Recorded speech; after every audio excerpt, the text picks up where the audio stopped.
Kuja kwa Mheshimiwa Tim kuwania ugavana wa kaunti ya Bungoma ni jambo ambalo wengi wetu tulikuwa tunadhamiria litatendeka, na hivyo basi wakati alitangaza kirasmi ya kwamba atakuja kuwania uongozi huu, sisi ambao wengine wetu bado wako shule na wale ambao tumetoka shule tulipokea kwa mikono miwili. Kwa sababu gani? Mheshimiwa Tim kazi yake inaonekana. Kwanza akiwa mbunge Westlands amefanya mambo ambayo kila mmoja wetu anaweza akayatambua. Miongoni mwa wabunge ambao wamefanya kazi nzuri zaidi katika taifa letu la Kenya, Mheshimiwa Tim yu miongoni mwao. Vile vile kaunti ya Bungoma inahitaji meneja, mtu ambaye anaweza fanya kazi nzuri, kazi ya kulinda rasilimali ya kaunti yetu ya Bungoma. Na hivyo basi itakuwa ni jukumu letu, maanake kaunti hii ni yetu na sisi ndio tunao miaka mingi sana ya kuishi, na tunafaa tuweke mtu ambaye ataweza kutusaidia kutujengea barabara ambayo ni bora zaidi kwa maslahi yetu ya kesho na kwa kizazi chetu cha kesho. Kwa hivyo kwetu sisi tunachukulia kama swala la mno hivi kwamba yeye tunamkaribisha, na jinsi ambavyo unaona viongozi wa vyuo vikuu ambao wamesimama hapa, hawa ni miongoni tu mwa wale viongozi ambao wapo wengi kule nje. Hawa ni wale ambao tunapata kutoka katika kaunti ya Bungoma.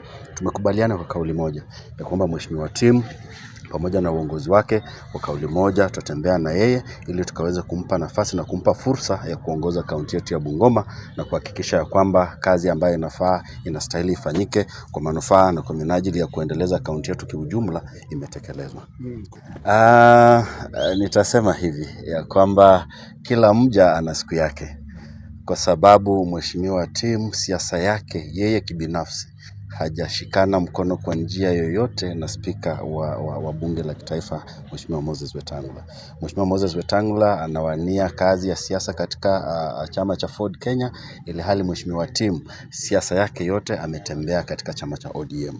Kwa hivyo ujio wake wa Mheshimiwa Tim, tunawaomba na kuwarai wananchi wa Bungoma ya kwamba wamchukulie Mheshimiwa Tim Wanyonyi kama Tim Wanyonyi ili akaweze kufanyia kazi. Tusimweke labda kuwe na dosari moja au nyingine au mema fulani ambao wamefanyiwa na Mheshimiwa spika wa bunge la kitaifa waweze kumwekea vikwazo Mheshimiwa Tim, la hasha.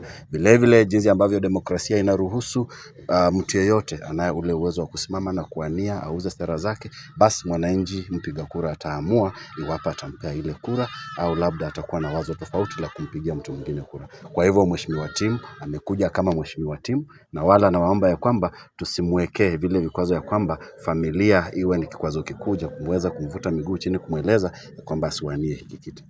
Kwa wale viongozi wa vyuo vikuu, vyuo anuwai ambao wanatoka katika jimbo letu la Bungoma na hawajaweza kufika hapa siku ya leo, siku yetu yaja. Huu ulikuwa ni mwanzo tu, na ilikuwa ni fursa ambayo angalau Mheshimiwa Tim angekutana na hiki kikundi ili akaweza kujua ya kwamba naam, safari inapoanza kuna wale wengine ambao wanajiunga na sisi. Tunaposimama hapa sisi wote tuko sawa, we are all equal.